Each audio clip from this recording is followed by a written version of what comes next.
மரியாதைக்குரிய பத்திரிகையாளர் நண்பர்கள், ஊடக நண்பர்கள், அவங்க எல்லாத்துக்கும் என்னுடைய பணிவான வணக்கம். அதே மாதிரி இத்தனை பார்ட்டிமார்கள்லாம் வந்து நடிச்சுட்டு வந்துருக்காங்க. எவ்வளோ நேச்சுரலாக நடிக்க முடியுமோ அவ்வளோ நேச்சுரலாக. எனக்கு சில நேரங்கள் அதில் வந்து ராஜ்குமார் டைலாக் எழுதினாரா இல்லை அவங்களே சொந்தமாக பேசிட்டாங்களா அப்படிங்கிற அளவுக்கு சந்தேகம் வந்தது. அந்த அளவுக்கு ரொம்ப இயல்பாக வந்து பண்ணியிருந்தாங்க. எல்லாத்துக்கும் மேடையில் இருக்கிறவங்க எல்லாத்துக்கும், முன்னால் இருக்கிறவங்க எல்லாத்துக்கும் என்னுடைய பணிவான வணக்கத்தையும் புத்தாண்டு நல்வாழ்த்துக்களையும் முதல்ல சொல்லிக்கிறேன். நாளைக்கு ஒரு நாள் தான் இருக்குது, நாளன்னைக்கு. ஸோ இந்த புத்தாண்டில் திரைக்கு, தமிழ் திரைக்கு ஒரு சிறப்பான செய்தி, ஒரு சிறப்பான ஒரு இது நடந்திருக்கு அப்படின்னு சொன்னோம்னா அது வந்து இந்த ஆஹா இவங்க ஃபைண்டுன்னு சொல்லி இவங்க வந்து கிடைச்சதுங்கிறது இருக்க. இதுதான் தமிழ் திரை 2025க்கு வந்து எல்லாருக்குமே ஒரு ஒரு பிரைட் ஃப்யூச்சர் தெரியுது அப்படிங்கிற லெவலுக்கு இவங்க வந்ததுங்கிறது வந்து சினிமாவை நோக்கி வரக்கூடிய இளைஞர்கள் எல்லாத்துக்குமே மிகப்பெரிய உதவியாக இருக்கும். அதனால் அவங்களுக்கு ஸ்பெஷல் தேங்க்ஸ் வந்து நான் சொல்லிக்கிறேன். ஏன்னா நான் ஆஹா டீம் அப்படின்னு சொல்லி சொன்னோடனே தமிழ் எங்கே கரெக்டாக பேசுவாங்களா இல்லையா அப்படின்ட்டு இருந்தால் கவிதா வந்து ரொம்ப பிரமாதமாக பேசினாங்க. நிறைய உதாரணங்கள் எல்லாம் வேறு சொன்னாங்க. நிறைய பூ பூத்தது அவங்க சொல்லும்போது. நான் அடிக்கடியோட மீட்டிங்கில் சொல்லுவேன், எல்லா பூவாசமும் வந்து காற்று எப்படி வீசுதோ அந்த டைரக்ஷனில் தான் போகும்.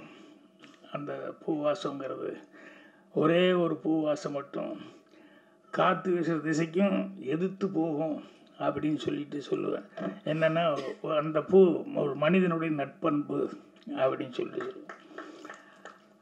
அந்த மாதிரி இவங்க வந்து சினிமாவில் எல்லாருமே கொஞ்சம் கமர்ஷியல் மைண்டு, போட்ட காசு எடுக்கணும், ஏன்னா அவங்க அதில் தானே இருந்தாக்கணும் மறுபடியும்.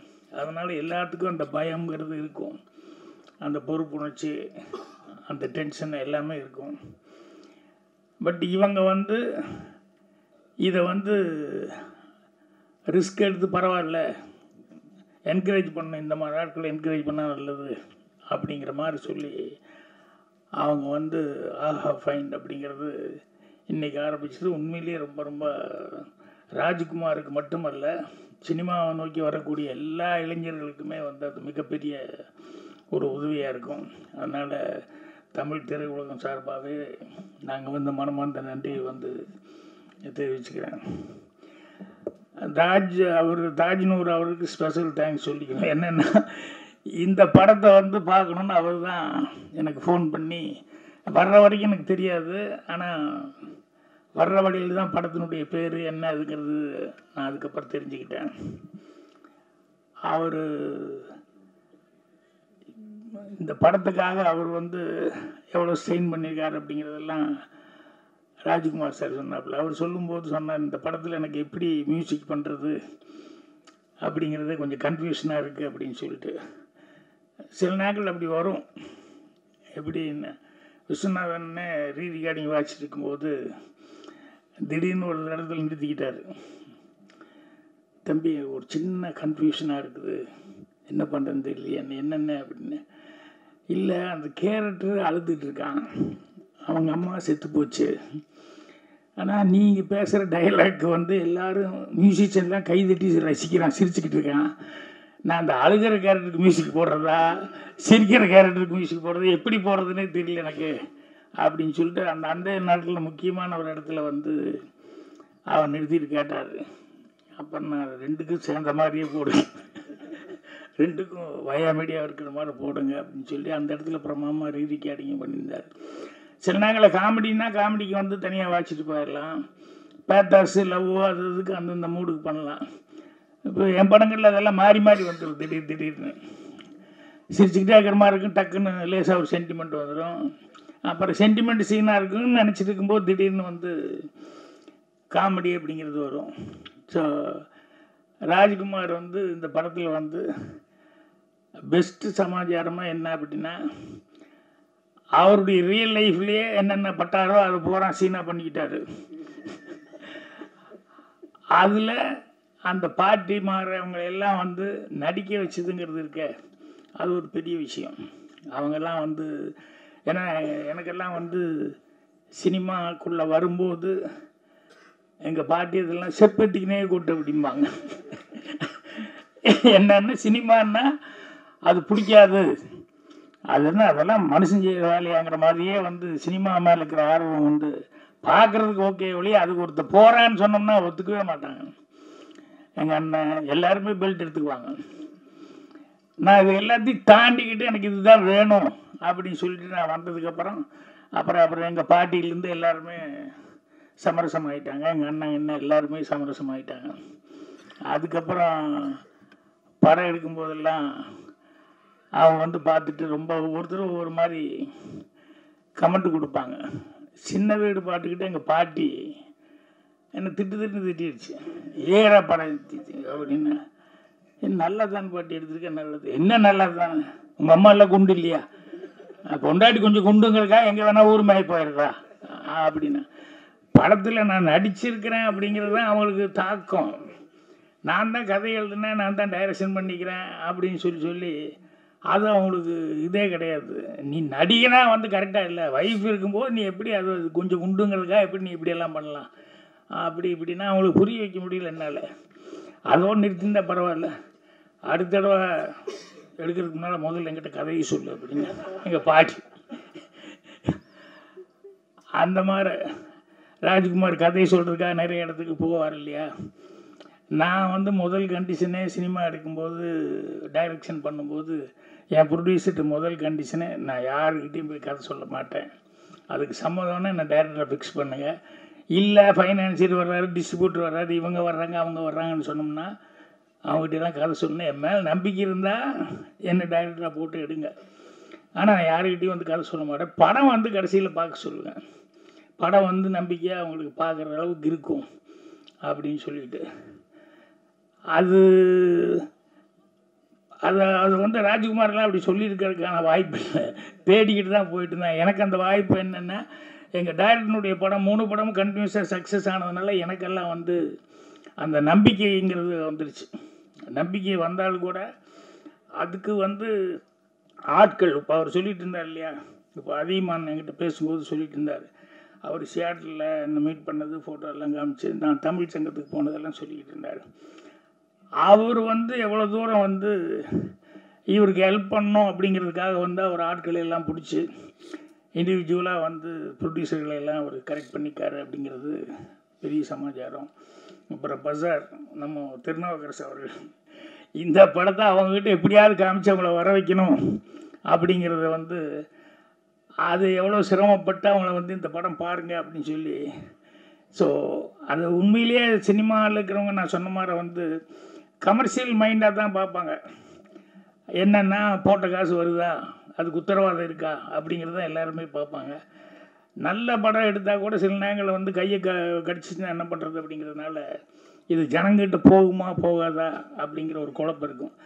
ஜனங்கிட்ட போகிறது அப்படிங்கிறது போனால் தானே தெரியும் நல்லா இருக்கா இல்லையாங்கிறது, போகாமையே எப்படி தெரியும். ஸோ அதனால் இது வந்து அவங்க வந்து அந்த பாட்டி இவங்கெல்லாம் வந்து நடித்தது, அந்த ரியலாக இருக்கக்கூடிய சில ப்ராப்ளங்கள் அதெல்லாம் வந்து பார்த்துக்கிட்டு அந்த கதையோடு ஒட்டி வந்து இவங்க பார்த்து இல்லையே அது நல்லா தான் இருக்குது, அங்கங்கே சிரிப்பு இருக்குது, அங்கங்கே சென்டிமெண்ட் இருக்குது அப்படின்னு சொல்லிட்டு இது எல்லாமே வந்து இந்த ஆஹா டீம் வந்து பார்த்து செலக்ட் பண்ணுறதுங்கிறது இருக்குது, அதுதான் கிரேட்டு. அதனால தான் வந்து இந்த ஆஹா ஃபைண்டுங்கிறதுல ஃபஸ்ட்டு படமாக வந்து ஒரு நல்ல படம் பயோஸ்கோப்புங்கிற ஒரு படத்தை வந்து ஃபஸ்ட்டு படமாக செய்கிறாங்க. அந்த ஃபஸ்ட்டு படமாக செய்கிறது அளவுக்கு படமும் வந்து ராஜ்குமார் வந்து நல்லா சிரமப்பட்டு அந்த ரியல் லைஃப்பில் இருக்கிற கேரக்டர்ஸே எல்லாத்தையும் பிடிச்சி போட்டு பண்ணனா. ஏன் சோகதை கேள் அந்த பாட்டில் பார்த்தா முன்னால் எல்லாம் அழுதுருக்கிற பாட்டியெல்லாம் இருக்காங்களே, எல்லாமே ஒரிஜினலாக அந்த ஊருக்காரங்க. கூப்பிட்டு என்ன பண்ண பாக்கியம் அப்படின்னா, ஒன்றும் இல்லை கொஞ்சம் அப்படியே அழுதுட்டு உட்காந்துருக்குன்னு நீங்கள் முன்னால் அப்படின்னா, எதுக்கு அழுகுறதுன்னு, எப்படி அழுகிறதுன்னு கேட்டேன். ஒன்றும் இல்லைங்க, கண்ணில் போட்டோம்னா எரிச்சலாக அதுலேயே வந்து அழுதுட்டு உட்காந்துருங்கன்னு சொல்லி கிளிசரின் கொஞ்சம் குடியா எல்லாத்துக்குன்னா, ஐயோ ஐயோ இது என்னத்தை போட்டு இது இவ்வளோ தூரம் எரியுதுன்னு, பேசாமல் உட்காந்து அப்படியே பாருங்கள் நாங்கள் பாட்டு பாடுவோம் அப்படின்னு சொல்லிட்டு. ஸோ அந்த அந்த மாப்பிள்ளைக்கு தோழனா வந்தவனை வந்து கூப்பிடுறது, ஏப்பா ஒரு நல்ல பையனாக கூப்பிட்டு வர்றது இல்லையா, மாப்பிள்ளை இப்படியா கூப்பிட்டு வருவாங்களேன்னு சொல்லி சொல்லுவாங்களே, அதெல்லாம் வந்து ரியல் கேரக்டர். இப்போ நான் கோபிகா தான் மறுபடியும் ஷூட்டிங்கு போகும்போது அடுத்த ஜென்ரேஷன் இவங்கெல்லாம் வந்திருப்பாங்க இல்லையா, அவங்களுக்கு அந்த குழந்தைகள்லாம் பார்த்ததில்ல. சினிமாவில் வந்து இப்போ அங்கே வில்லேஜுகளில் சில நேரங்களில் ஃபோட்டோ கூட எடுத்து வச்சுருக்க மாட்டாங்க. இப்போ இந்த படம் வந்து பார்க்கும்போது அந்த பாட்டு போட்டோம்னா இதே இதுதானே அவங்க அப்பத்தவங்க அவங்க இவங்கன்னு சொல்லி எல்லாம் காமிக்கிறது இருக்க, அதில் அவ்வளோ ஒரு சந்தோஷமாக அவங்க வந்து காமிச்சிக்கிட்டு இருப்பாங்க. அந்த மாதிரி விளக்கு வச்ச நேரத்தில் பாட்டில் என் அசிஸ்டண்ட்டு பவானி அவங்க தாத்தா பாட்டி அந்த ஓப்பனிங் சீனுக்கு அந்த விளக்கு வச்ச நேரத்தில் பாட்டு கொடுக்குறதுக்கு முன்னால் அந்த சோறு விட்டுறதுக்கு அந்த ஒரிஜினல் தாத்தா பாட்டி இது பண்ணால் முதல்ல பாட்டியெல்லாம் ஓகேன்றுச்சு. தாத்தா வந்து அட பரிசல் எங்கே உள்ளே வந்து அவ்வளோ தூரமெல்லாம் நான் வரமாட்டேன், நான் போ அப்படின்னு சொல்லி நீ போயிட்டு வா அப்படின்ட்டுச்சு. அப்புறம் பாட்டியை கூப்பிட்டா அவர் இல்லாமல் நான் மட்டும் வந்து யாருக்கோ சோறு விட்டுறதுக்கு நான் எங்கே வர்றேன் அப்படின்ட்டு, அதெல்லாம் வரமாட்டேன் அப்படின்னு சொல்லிட்டு அப்புறம் 2 பேர்த்தையுமே ஒரிஜினல் பேரையே வந்து கஷ்டப்பட்டு எடுத்துகிட்டு போய் கடைசியில் ஷார்ட் எடுத்தோம். ஸோ அந்த மாதிரி ரியல் கேரக்டர்ஸு சினிமாவில் பார்க்கும்போது கல்லாப்பட்டி சிங்காரமெல்லாம் அவர் ஏன் அவ்வளோ தூரம் இருந்ததுன்னா எனக்கு தத்ரூபமாக அந்த மாதிரி கேரக்டர்ஸ் எல்லாம் இருக்காங்க. சூர்யா சித்திரங்களில் அதே மாதிரி அந்த டெய்லர் கேரக்டர்லாம் பார்த்தோம்னா ஒரிஜினலாகவே அந்த மாதிரி பேசிட்டு இருக்கிற கேரக்டர்ஸ் இருக்காங்க. ஸோ இதெல்லாம் சினிமாவில் வைக்கும்போது கண்டிப்பாக ரசிப்பாங்க அப்படின்னு சொல்லிட்டு ஒரு நம்பிக்கையோடு நம்பிக்கிறேன். ஆனால் என்னென்னா டேஸ்ட்டு வந்து ஒவ்வொருத்தருக்கும் ஒவ்வொரு மாதிரி இருக்கும். சில பேர்த்துக்கு சில கதையை சொல்லும்போது இது என்ன சார் இது இப்படி இருக்குது அப்படி இருக்குது அப்படிமா, படமாக வந்து பார்த்தா தான் அதுக்கப்புறம் சரி அப்படின்னு சொல்லுவாங்க. ஸோ அதனால தான் நிறைய பேர் போய் கதை சொல்ல போகும்போது மாட்டிட்டு முழிக்கிறதுக்கு காரணமே என்னென்னா அவங்க வந்து டேஸ்ட் ஒன்றா இருக்கும், இவங்க கதை சொல்ல போகிறவங்க ரொம்ப நம்பிக்கையோடு இருப்பான், இது கண்டிப்பாக ஜனங்கிட்ட போய் சேரும் அப்படின்னு நம்பிக்கையாக இருப்பான். அது சிங்க் ஆகிறது சில நேரங்களில் ஈஸியாக இருக்கும், சில நேரங்களில் கஷ்டமாகவும் போயிடும். அதனால் ராஜ்குமாரை பொறுத்த வரைக்கும் அதிகமான மாதிரி ஆட்கள், திருநாவுக்கரசு மாதிரி இவங்கெல்லாம் வந்து இருந்ததுனால இந்த ஆஹா டீம் கிடைச்சதுங்கிறது வந்து ஒரு மிகப்பெரிய ஒரு இது வந்து இவங்களுக்கு மட்டும் கிடைச்சதா இல்லை, நான் சொன்ன மாதிரி தமிழ் இண்டஸ்ட்ரிக்கே வந்து சின்ன படம் எடுக்கிறவங்க எல்லாத்துக்குமே இது வந்து மிகப்பெரிய ஒரு உதவியாக இருக்குது. ஸோ அதுக்கு வந்து ஸ்பெஷல் தேங்க்ஸ் சொல்லிக்கிறேன். ராஜ்குமார் படத்தை பற்றி நான் பெருசாக ஒன்றும் சொல்லணுங்கிறது இல்லை, ஏன்னா படமே வந்து ரியலிஸ்டிக்காக இருக்குது, எல்லோரும் அங்கங்கே சிரிச்சுக்கிட்டு இருக்காங்க, பாட்டி கீட்டி எல்லாமே அவங்கவுங்க நடிக்கும்போது ஜனங்க ப்ரெஸ் ரியாக்ஷனே அந்த அளவுக்கு இருந்தது. ஸோ அதனால் நீங்கள் ஒரு இடம் மட்டும் நான் கொஞ்சம் ஃபீல் பண்ணிக்கிட்டேன், என்னென்னா இந்த ஜோசியத்தை பற்றி சொன்னீங்க இல்லையா, அது எல்லாருமே அப்படி தப்பான ஆட்கள் இல்லை. அதை வந்து நீங்கள் அந்த அந்த ப்ரொஃபஷனே அப்படின்னு சொல்லி எங்கேயா ஒரு இடத்துல பாயிண்ட் பண்ணியிருக்கலாம். ஏன்னா எல்லாத்துலேயும் நல்லது கெட்டதுங்கிறது இருக்குது. இப்போ இதெல்லாம் சாமி மாற கடைசி வரைக்கும் சர்ச்சைக்குரிய பிரச்சனை தான், ஜோசியங்கிறது சர்ச்சைக்குரிய பிரச்சனை தான். ஆனால் எனக்கு தெரிஞ்சு ஜோசியத்தில் வந்து அந்த கணக்கு மேத்ஸ் அப்படிங்கிறத வச்சுக்கிட்டு சில பேர் சொல்லுவாங்க. அந்த மேத்ஸ்ன்னு சொன்னது இவங்க எப்படி சொன்னாங்க அப்படின்னு சொன்னோம்னா எனக்கு ரொம்ப ஆச்சரியமாக இருக்கும். நான் இப்போ 4 நாளைக்கு முன்னாடி கூட சொல்லிகிட்டு இருந்தேன். முரளி வீட்டில் வந்து என்னோடய அசிஸ்டண்ட் தான் தமிழ் சிற்பி, அவர் வந்து கட்டமெல்லாம் பார்த்து அதெல்லாம் சொல்லுவார். முரளி வீட்டுக்கு போனப்போ முரளிக்கே அவங்க பையனுக்கு யாருக்கோ பாருங்க அப்படின்னு சொல்லி ஜாதகமெல்லாம் எடுத்து நிட்டினப்போ இவர் அப்படியே பார்த்துக்காரு. அவங்க பொண்ணு அவங்க என்னென்னா அந்த பொண்ணுக்கு சுத்தமாக படிப்பே வராது, இது தேராது, எப்படி கல்யாணம் முடிச்சுட்டா விட்டுற போகிறோம் அப்படிங்கிற லெவலில் அவங்க நினச்சிருந்தாங்க. இவர் போய் இவங்களுக்கெல்லாம் பார்த்துக்கும்போது இது பொண்ணு ஜாதகமாக, ஆமாம் இந்த பொண்ணு டாக்டர் ஆகுங்க அப்படின்னு. இது 8ஆம் கிளாஸ் 10ஆம் கிளாஸ் தேர்றதே ரொம்ப கஷ்டம், விளையாடுறீங்களா நீங்கள் அப்படின்னு சொல்லிட்டு யாருமே வீட்டில் நம்பலையா. அவர் வந்து டாக்டர் ஆகுன்னு சொன்னார். உண்மையிலே அந்த பொண்ணு டாக்டர் ஆகிடுச்சு. அதுக்கப்புறம் என்னன்னா எப்படி சிற்பி இப்படி சொல்கிறீங்க அப்படின்னா, சார் இது ஒரு கணக்கு தான் சார், அதனால் வந்து சில விஷயங்கள் வந்து கரெக்டாக ஒர்க் அவுட் ஆகுது, நான் ஒரு 2000-3000 ஜாதகம் பார்த்துக்கிட்டு அதுக்கப்புறம் சொன்னேன். ஆனால் எல்லாரும் அந்த மாதிரி கெட்டிக்காரத்தனமாக இருப்பாங்கன்னு சொல்ல முடியாது. இதை வச்சு பொழப்பு நடத்திட்டு இருக்கவங்க நிறைய பேர் இருக்காங்க. நீங்கள் சொல்லும்போது அந்த மாதிரி ஆட்களை மட்டும்தான் நம்ம மென்ஷன் பண்ண மாதிரி இருக்கணும், ஏன்னா அதில் வேறு மாதிரி இருக்கிறவங்கெல்லாம் இருக்காங்க இல்லையா. ஸோ ஆனாலும் படத்தில் வந்து அந்த மெசேஜுங்கிறது வந்து கடைசியில் அந்த குழந்தைகள்லாம் பேசுகிற மெசேஜ் இருக்க, அது வந்து ரொம்ப கன்வின்சிங்கான மெசேஜாக இருந்தது. தப்பு பண்ணுறவங்க எல்லாருமே இதனால் எத்தனை பேர்த்துக்கு ஒரு இது அப்படின்னு சொல்லிட்டு அதே மாதிரி அந்த இடமும் அவங்க சொல்லும்போது எவ்வளோ கஷ்டப்பட்டிருந்தாலும் அந்த பொண்ணு வந்து கல்யாண பொண்ணு வந்து அவருக்கு நான் நன்றி சொல்லணும் அப்படின்னு சொல்லிட்டு மைக்கில் சொல்லும்போது உங்கள் ரியாக்ஷன் அதெல்லாம் உண்மையிலேயே ரொம்ப டச்சிங்கான விஷயங்கள். ஸோ இந்த படம் கண்டிப்பாக ஜனங்கக்கிட்ட கண்டிப்பாக அதை ஏன்னா அவங்க வர வைக்கிறது தான் கஷ்டம். வந்துட்டாங்கன்னா ஆரம்பத்துலேருந்து கடைசி வரைக்கும் அவங்க சிரிச்சுக்கிட்டு ஜாலியாக என்ஜாய் பண்ணி படம் பார்ப்பாங்க. அதுக்கு உத்தரவாதமாக நிறையா சீன்ஸ் அந்த மாதிரி சீன்ஸ் இருக்குது. ஸோ ஆஹாவுக்கு மீண்டும் ஒரு முறை அவங்க ஃபைண்டுன்னு ஒன்று ஆரம்பித்ததுக்கு அவங்களுக்கு என்னுடைய மனமார்ந்த நன்றி தெரிவித்தேன். அவங்களும் இந்த புது வருஷத்தில் 2025 அவங்களுடைய லேண்டிங்கும் ரொம்ப நல்லா இருக்கும். அவங்களால நிறைய பேர் இன்னும் நிறைய பேர் ராஜ்குமார் மாதிரி எல்லோரும் வந்து ரொம்ப சிறப்பான முறையில் இது பண்ணுவாங்க. பத்திரிகையாளர்கள் அவங்களுக்கு வந்து ப்ரெஸ் ஷோவுக்கு வந்து போடுறதுங்கிறதெல்லாம் இப்போ ரேர் ஆகிப்போச்சு. எங்கேயாவது தேட்டரில் பார்த்துக்கோங்கிறான்னு சொல்கிறாங்களே ஒழிய முதல் நாளே படம் போடலாம் அப்படிங்கிறதெல்லாம் வந்து இப்போ ரொம்ப ரேர் ஆகிப்போச்சு. ஏன்னா அந்தளவுக்கு படங்கள் எடுக்கிறவங்களுக்கும் ஒரு பயம் இருக்குது, எதாவது தப்பாக போகுமா அதாகி போகுமான்ட்டு. ப்ரெஸ்ஸு வந்து கண்டிப்பாக எல்லாத்துக்குமே நல்ல படங்கள் இருந்ததுன்னா சின்ன படமாக இருந்தால் கூட அவங்க தான் வளர்த்தி விட்றது, அவங்க வந்து எழுதுறது தான் வருது. இப்போ கேபிள் சங்கர்கிட்ட வந்து கேட்டாங்க, என்னங்க இது ரிலீஸ் 3ஆம் தேதிங்கிறீங்க, என்னங்க இதுன்னு. இல்லை அது கொடுக்குறதெல்லாம் கொடுத்துட்டு தான் சார் இருக்கேன், நான் ஃபீட் பண்ணுறதெல்லாம் பண்ணிக்கிட்டு தான் இருக்கேன்னு நிறைய பேர் அது பார்த்துக்கிட்டு இது பண்ணிட்டுருக்காங்க அப்படின்னா. ஏன்னா சில படங்களுக்கு அது ரொம்ப தேவை, கொஞ்சம் ஆடியன்ஸை ரெடி பண்ணி தயார் பண்ணிட்டு அதுக்கப்புறமா ரிலீஸ் பண்ணது தான் நல்லாயிருக்கும். அதனால் தேட்டருக்கு வர வைக்கிறதுக்கு அதுக்குண்டான வேலைகள் இன்னும் 2-3 நாள் இருக்குது. அதனால் கரெக்டாக இன்னும் ஏதாவது ஒன்று பண்ணிக்கிண்ணி பண்ணணும். என்ன நிக்கில் எதாவது பண்ணிகிட்ருக்க, நீ ஏதாவது ஒன்று பண்ணிக்கிட்டு தான் இருப்ப. நிக்கில் மாதிரி சுறுசுறுப்பான ஆட்கள்லாம் பக்கப்பலமாக இருந்துக்கிட்டு இருக்காங்க. எனக்கு இங்கே வர்ற வரைக்கும் நிக்கில் வர்றது எனக்கு நிக்கில் தான் பிஆர்ஓ இது தெரியாது எனக்கு. அவர் தாஜ்னூர் கூப்பிட்டாருன்னு சொல்லிட்டு அதுக்கு மட்டும் நான் வந்துட்டேன்.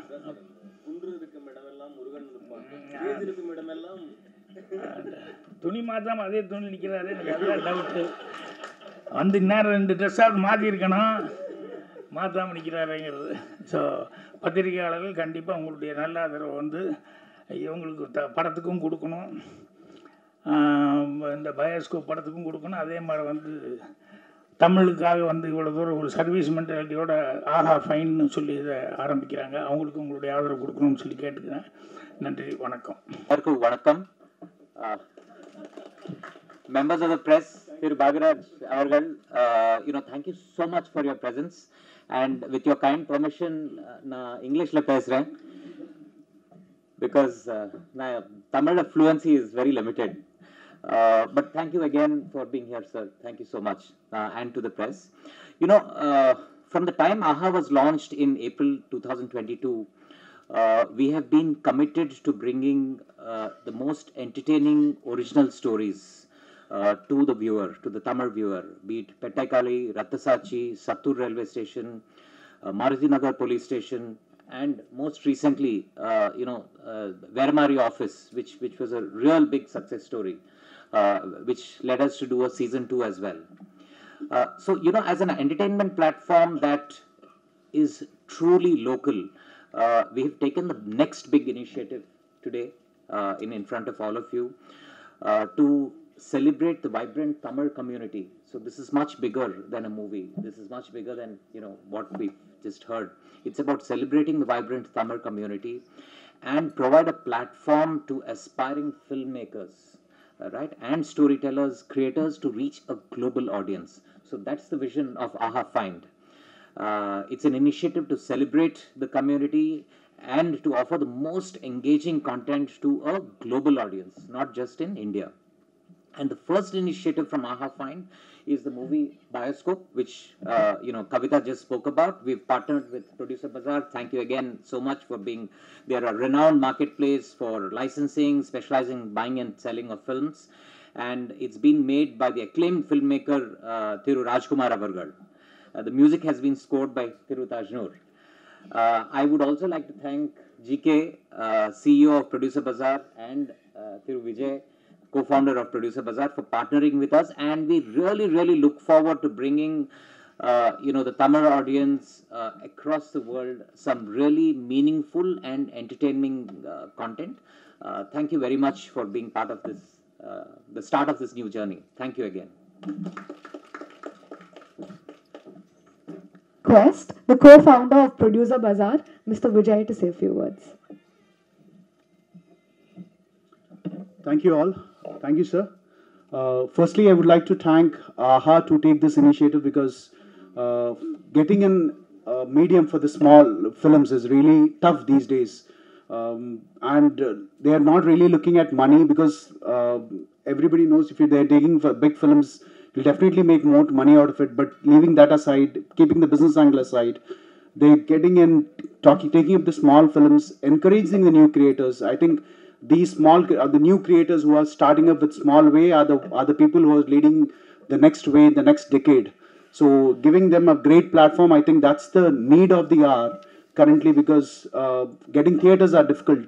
At least if there's a platform where you can show their creativity, their great storytelling concepts over here, I think great initiative. And thank you for listening us and taking up the bioscope here, and bringing this big, as you said, as Kavita said, for a big film, getting this much press attention is, I think it's normal, but for a small film, I think it's a great initiative by AHA. Thank you. அனைவருக்கும் வணக்கம். நீங்கள் இந்த இப்போ படத்தில் பார்த்தப்போ வெங்காயம் படத்தில் எப்படி அந்த கல்யாண மண்டபத்தில் நிற்கும்போது நான் ஒரு எமோஷனலாக நின்னனோ, அதே மாதிரி தான் நான் இந்த பயோஸ்கோப்பை முடிச்சுட்டு ஒரு எமோஷனலான மூமெண்ட்டில் நான் இப்போ நிற்கிறேன். ஏன்னா நம்ம எடுத்த படத்தால் ஒரு உயிர் காப்பாற்றப்பட்டுச்சு அப்படிங்கிறது எனக்கு அப்போ ரொம்ப எமோஷ்னலாக இருந்துச்சு. இப்போது நான் எப்படி எமோஷ்னலாக ஃபீல் பண்ணுறேன் அப்படின்னா, நான் ஒரு படம் எடுத்துட்டேன், நான் சொல்லிக்கிட்டே இருப்பேன், இண்டிபெண்ட்டாக எடுக்கிற படங்கள் தான் மக்களோட பிரச்சனை பேசும். இண்டிபெண்டாக பெரிய பட்ஜெட் படங்கள் வந்து கமர்ஷியலாக இருக்கும், அது ஒரு டெம்ப்ளேட்டடாக இருக்கும்.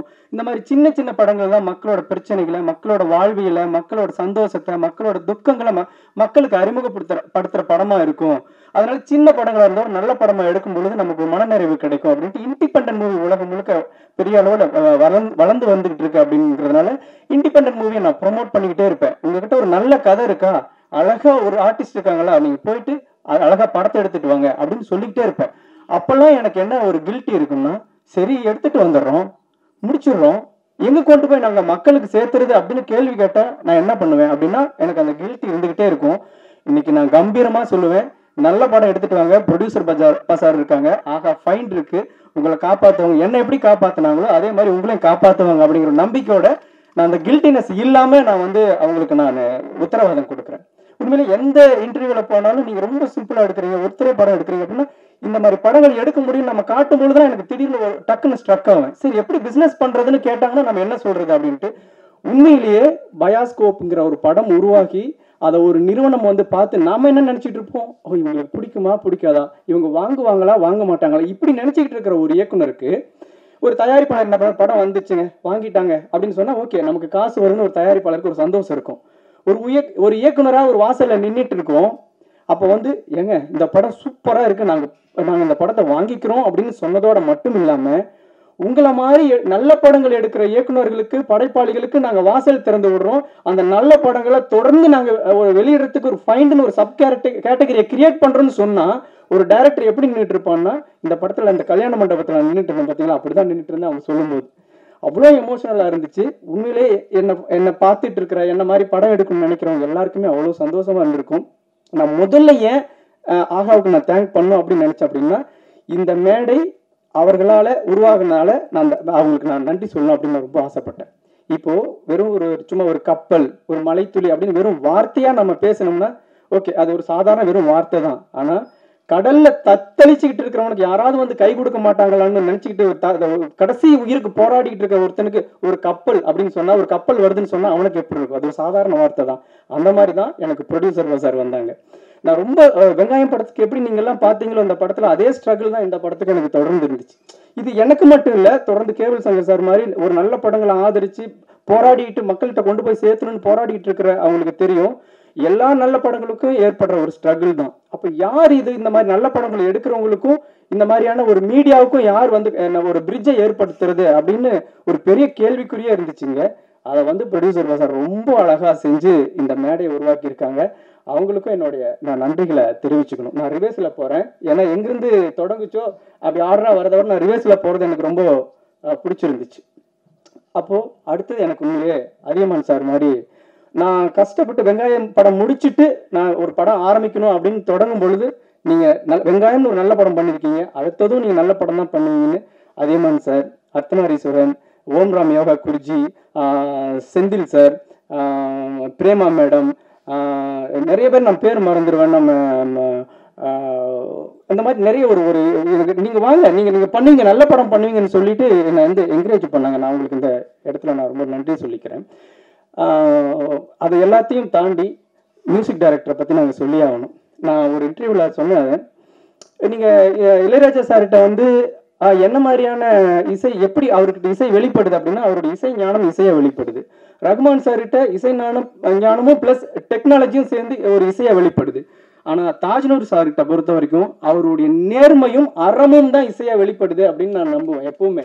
அவர் மாதிரி ஒரு நேர்மையான உண்மையான ஆளு நான் ரொம்ப நாளாக இந்த சினிமாவில் எவ்வளவோ ஸ்ட்ரகிளுக்கு அப்புறம் நான் கடந்து வந்திருக்கேன். என்னைக்கு சந்திச்சும் போது அவர் மேலே ஏற்பட்ட ஒரு அபிப்பிராயம் எப்படி இருந்துச்சோ அப்பவும் அதே இத்தனை வருஷம் கழிச்சும் அப்படியே இருக்கு அப்படிங்கிறது எனக்கு ஒரு பெரிய ஆச்சரியமா இருக்கு. அவ்வளோ ஒரு சிறந்த மனிதர் முதல்ல, அதுக்கப்புறம் மிகச்சிறந்த ஒரு இசையமைப்பாளர்.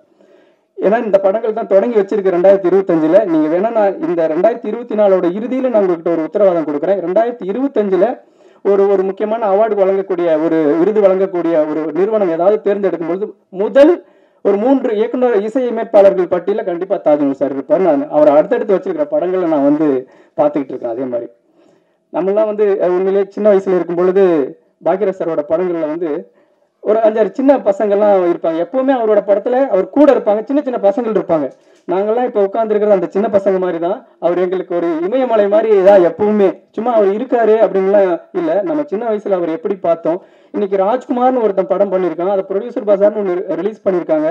ஆஹா ஃபைண்டுன்னு ஒரு சூப்பரான ஒரு விஷயம், நல்ல படங்களுக்கு ஒரு பிளாட்ஃபார்ம் அமைச்சு கொடுக்குறாங்க. அப்படிங்கும் பொழுது சரி நமக்கு என்ன இல்லை, நாம வந்து எல்லாம் ஜெயிச்சுக்கிட்டு இருக்கிற ஒரு பெரிய இயக்குனர், நம்ம ஏன் அதை பண்ணணும் அப்படின்னு நினைச்சிருந்தாருன்னா அவர் வந்திருக்கவே தேவையில்லை. எங்க ஒரு நல்ல படம், எங்க ஒரு நல்ல விஷயம் நடந்தாலும் யார் ஒரு படைப்பாளிக்கு எங்கெல்லாம் காப்பாற்றப்பட்டாலும் அந்த இடத்துல நம்ம போய் கரம் கொடுக்கணும், அந்த இடத்துல நம்ம நிக்கணும், அவன் அந்த இடத்துல அவனோட வளர்ச்சிக்கு நம்ம தட்டி கொடுக்கணும் அப்படின்னு நினைக்கிறாரு. அப்படிங்கும் பொழுது உண்மையிலேயே சார் தமிழ் சினிமாவில் நாங்கள் எங்களை மாதிரி ஒரு நல்ல படம் பண்ணணும்னு நினைச்சிட்டு இருக்கிற அத்தனை இயக்குனர் சார்பாகவும் உங்களுக்கு எங்களுடைய நன்றிகளை தெரிவிச்சுக்கிறோம். அப்புறம் என்னோட டீம் இந்த இடத்துல நான் சொல்லி ஆகணும். உண்மையிலேயே நான் ரொம்ப வெங்காயம் படத்துக்கு அப்புறம் என்னுடைய ரொம்ப முக்கியமான காலகட்டம் எதுன்னா அடுத்து நான் என்ன படம் பண்ணுறது, என்ன பண்ண ஒரு பெரிய தேக்கம். எல்லாருமே ஒரு இன்டர்வியூவில் சொல்லுவாங்க, எனக்கு வந்து இந்த ப்ரொடியூசர் இல்லைன்னா எனக்கு லைஃப் இருந்திருக்காது, இந்த டைரக்டர் இல்லைன்னா எனக்கு லைஃப் இருந்திருக்காது, குடும்பத்தில் யாராவது ஒருத்தர் இல்லைன்னா லைஃப் இருந்திருக்காது அப்படின்ட்டு. ஃபர்ஸ்ட் எந்த டேரக்டருமே சொல்லியிருக்க மாட்டாங்க, ஒரு அசிஸ்டன்ட் டேரக்டர் இல்லைன்னா நான் எல்லாமே போயிருப்பேன் அப்படின்னு எந்த டேரக்டருமே சொல்லியிருக்க மாட்டாங்க. ஆனால் நான் சொல்கிறேன், ரொம்ப முடங்கி போய் ஒரு இருட்டில் கிடந்தப்போ பிரபுன்னு ஒருத்தர் வந்தார், என்னுடைய அசிஸ்டன்ட் டைரக்டர். வந்து என்னங்க பண்ண போறீங்க, நீங்க ஏங்க வெங்காயம் ஒரு படம் பண்ணிட்டு ஏங்க இப்படி உட்காந்துட்டு இருக்கீங்க, தட்டி எழுப்பி எந்திரிங்க, நம்ம படம் பண்ணுவோம், எப்படி கிரியேட் பண்றது எனக்கு தெரியும் அப்படின்ட்டு ஒரு 25 பேரை உருவாக்கி ஒரு ப்ரொடியூசர்களை உருவாக்கி இன்னைக்கு வரைக்கும் வெங்காயம் படம் சக்சஸ்ஃபுல்லெல்லாம் அவர் பார்க்கவே இல்லை. அதுக்கப்புறம் தான் வந்தார் என்கிட்ட. எப்போ நான் வந்து டவுன்ஃபாலுக்கு போறனோ அன்னைக்கு வந்து இத்தனை வருடமும் நீ ஜெயிக்காம உன்னை விட்டு போக மாட்டேன்டான்னு ஒருத்தர் கங்கணம் கட்டிக்கிட்டு இந்த இடத்துல கொண்டாந்து நிறுத்துற வரைக்கும் அவங்க குடும்பத்துல இருக்கிற பிரச்சனைகள், அவங்களோட தனிப்பட்ட விஷயம் எதை பத்தியுமே கவலைப்படாம இன்னைக்கு நான் இந்த இடத்துல வந்து நிக்கிற வரைக்கும் அவர் கை கட்டிக்கிட்டு வேடிக்கை பார்க்கிறாரு. அப்படின்னா ஒரு அசிஸ்டன்ட் டைரக்டர் காப்பாற்றப்பட்ட, ஒரு உதவி இயக்குனரால் காப்பாற்றப்பட்ட இயக்குனருங்கிறதே நான் பெருமையா சொல்லிக்குவேன். அதுல எனக்கு எந்த விதமான தயக்கமும் இல்லை. ரொம்ப நன்றி பிரபு. அதே மாதிரி கூட இருந்து ரிலீஸ்க்கு வேலை செஞ்சுட்டு இருக்க முரளி, குப்புசாமி மாதிரியான வாங்க பிரபு, வாங்க பிரபு.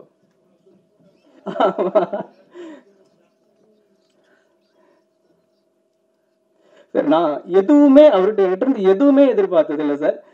உண்மையிலேயே உங்களுடைய உதவி இயக்குநர்கள்லாம் இன்னைக்கு பெரிய பெரிய ஜாம்பவானா இருக்காங்க. ஆனா இவர் என்னை வந்து கொண்டு வந்து இந்த இடத்துல நிறுத்துறதுக்கு அவர் இரவு பகல வேலை பார்த்தாரு. இவர்கிட்ட நான் எப்படி இவரை பத்தி சொல்றேன்னு தெரியல. உண்மையிலேயே ஒரு அசிஸ்டன்ட் டைரக்டரா வந்தவர் இன்னைக்கு வந்து என்னை வந்து ஜெயிச்சு வச்சுட்டு தான் நான் வந்து நகருவேன் அப்படிங்கிற ஒரு கங்கணம் கட்டிட்டு வேலை செஞ்ச மாதிரி செஞ்சாரு சார். அந்த வந்து நான் லைஃப்ல நான் மறக்கவே மாட்டேன். எத்தனையோ பேர் வந்தாங்க என்னுடைய நான் அப்படி தேங்கி நிக்கிறத பார்த்துட்டு போயிட்டாங்க. அதாவது அற்ற குளத்தில் அருநீர் பறவை போல குற்றலிந்தீர்வார் உறவல்லர், அக்குளத்தில் கெட்டியும் ஆம்பலும் நெய்தலும் போல ஒட்டி உறவருவார் உறவுன்ட்டு ஒரு முதுமொழி இருக்கும். ஒரு குளத்துல தண்ணி இருக்கும்போது நிறைய குருவிங்க வரும், பறவைங்க வரும், என்ன மீன் இருக்கும், நத்தை இருக்கும், அதை பொறுக்கி சாப்பிட்றதுக்கு வந்து அந்த தண்ணி இருக்கிற வரைக்கும் அதுங்க வந்து கூடிய குளத்தை சுத்தி சுத்தி ஜகஜோதியா இருக்கும். அந்த குளத்துல ஒண்ணுமே இல்லைன்னா அங்க ஒண்ணுமே இருக்காது. ஆனா அந்த குளத்துல பூத்த தாமரை, ஆம்பல், அந்த நாணல் எல்லாம் அந்த குளத்தோடய சேர்ந்து வாடும்போது அந்த அந்த அந்த பூவை சேர்ந்து வாடி கிடக்கும்ல, அந்த மாதிரி என்னோட நான் வாடும்போது வாடி நின்னாரு, நான் மகிழும் போது மகிழ் நின்னாரு. அதனால அவருக்கு நான் எல்லாரோட ரொம்ப நான் நன்றி கடன்பட்டிருக்கேன். அதை தாண்டி என்னுடைய குடும்பம், நான் என்னுடைய குடும்பத்துக்கு நான் பெரிய நன்றி ஏன் தனியா நான் சொல்ல தேவைன்னா இந்த படமே ஒரு பெரிய தேங்க்ஸ் கார்டு தான்.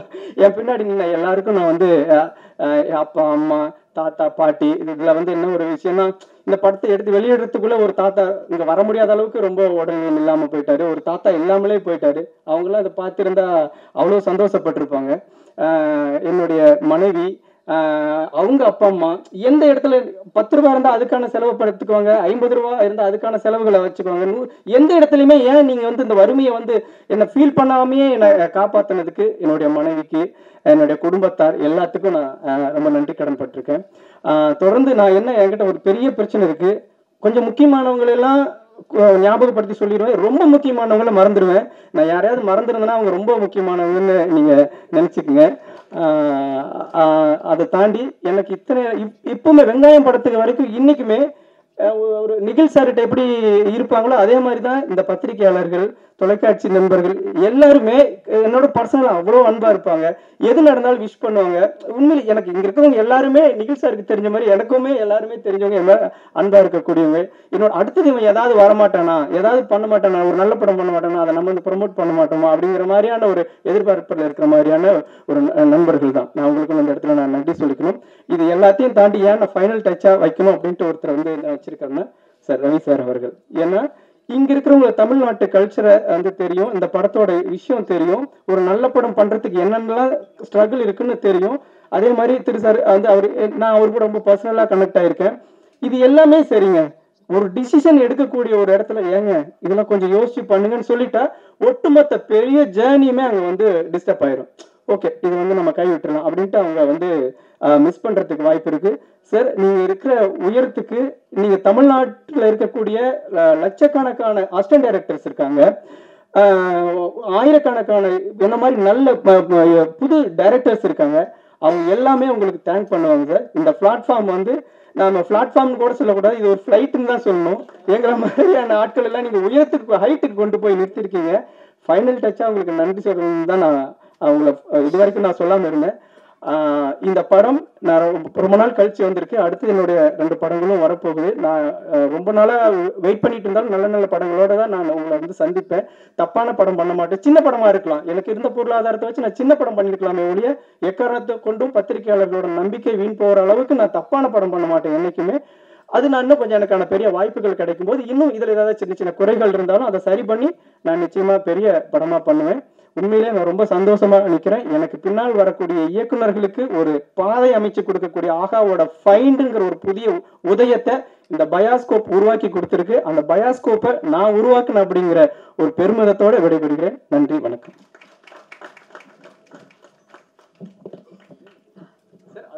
அதே மாதிரி நான் அப்படியே ஆர்டர்ல மறந்துட்டேன், மன்னிக்கணும். நிறைய வேலைகளுக்கு நடுவுல அவர் சொன்ன மாதிரிதான் ஏங்க திரு, ஆமா ஆமா அந்த முக்கியமானவங்களை மறந்துடுன்னு சொல்லி அந்த மாதிரியான ஒரு ஏங்க திரு பேசாம வேற ஏதாவது பாருங்க ஒரு வார்த்தை சொல்லியிருந்தாலும் இந்த படம் வந்திருக்காது.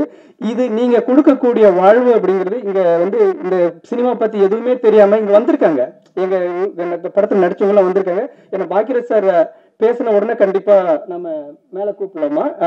இப்ப கூப்பிடலாம். நான் பாக்கியராஜ் சார் ரொம்ப நேரம் வெயிட் பண்ணக்கூடாது, கூப்பிடலாமா சார்? ஓகே. இந்த படத்துல இந்த நடிச்சவங்க மேல வாங்க. உதவி இயக்குநர்கள், எனக்கு உதவியா இருந்தவங்க எல்லாம் கொஞ்சம் மேல வாங்க. டக்குன்னு கொஞ்சம் சார் ரொம்ப நேரமா வெயிட் பண்றாரு.